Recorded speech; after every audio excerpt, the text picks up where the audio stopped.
captured a device. It was actually during the Vietnam era, and we captured a Russian device called the LIDA machine, L-I-D-A, which was actually looked at by a guy named Ross Addy, one of the leading researchers, again, for military. He looked at this, and it was used for putting military prisoners of war into trance-like states using flickering lights and sound and electromagnetic field oscillations so that you would get in a very relaxed state, in a state where they could extract intelligence much more efficiently from you.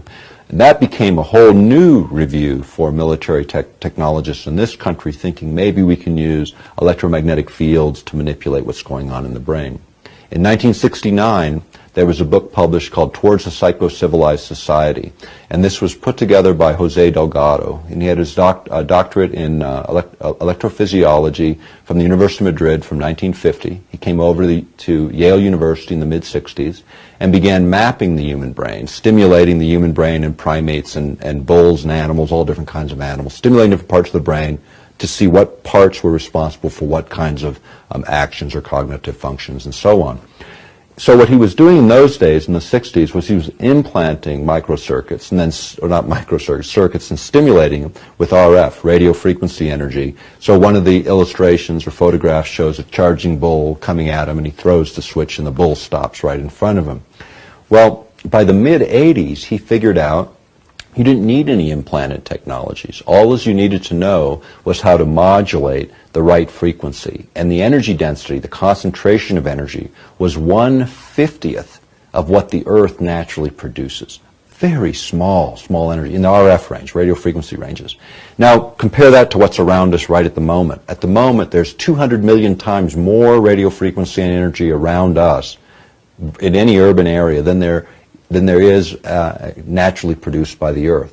So a huge amount, and out of all that background noise, what he found is by hitting a precise window frequency with very low energy concentrations, he would pick that signal out because it was coherent, not like nature all over the map. It was a coherent rhythmic signal in a very precise frequency. The brain would pick it out, and he could change behavior from lethargic to highly active, back and forth, like switching on and off a light switch. Let me ask a question right here. Is that with a subject that was in, say, a short distance of whatever he was utilizing to affect this particular pulse, or is this at large? Could he do this on, say, larger groups?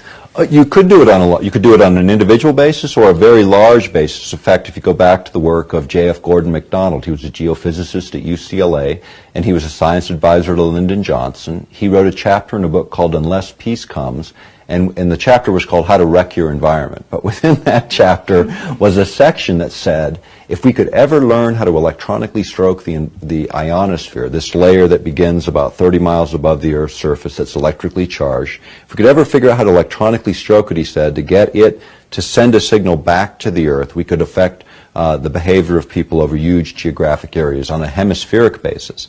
And it wouldn't affect everyone. It would affect 70 or 80% of the population is what they more or less figured.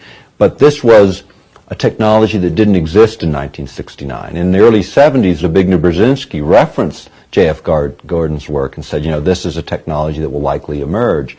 What has happened with a project that I wrote a book on some time ago, Angels Don't Play This Harp, about the HARP project, it was designed to do many things. As a side effect or a deliberate effect, this can happen. You know, I mean, the fact is they generate the right kind of signal in the right range to override brain function. And that you can kind of look at the brain in sort of this way in terms of predominant brain activity. 1 to 4 hertz or pulses or vibrations per second. This is where you are in your deepest states of sleep. The next range, approximately 4 to 7 hertz. This is the theta range, the theta range. This is where you are between awake and asleep, when you're consciously aware of your dreams. This is where little kids are between 3 and 6 years old, why they have trouble distinguishing reality from imagination, because of the way the brain works at that time.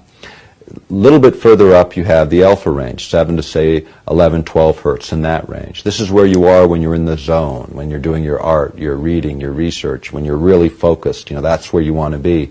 And then above that is the beta ranges, where people should be when we're actively having this kind of a dialogue. And then high beta is where you are in your agitated states. If you think about affecting the brain by analogy, similarly to dialing a radio station. You know, when you dial through the radio station, most of the energy is just static. You're static between the stations. When you get on station, you get resonance, harmony between the transmitter and receiver, and you get a nice clear signal. The same is true in the human body and the human brain. Whether you look at it on an elemental level, the elements that compose the body, or you take it all the way up to the organs of the body, you can create modulations, oscillations that will override the brain's natural rhythms. The brain will entrain or lock onto that external signal and begin to mirror it. By putting this coherent signal in. Right. Coherent, meaning rhythmic, not random. Right. And so it's not so much the amount of energy, it's the way the energy is manipulated. And so what they by the early 60s,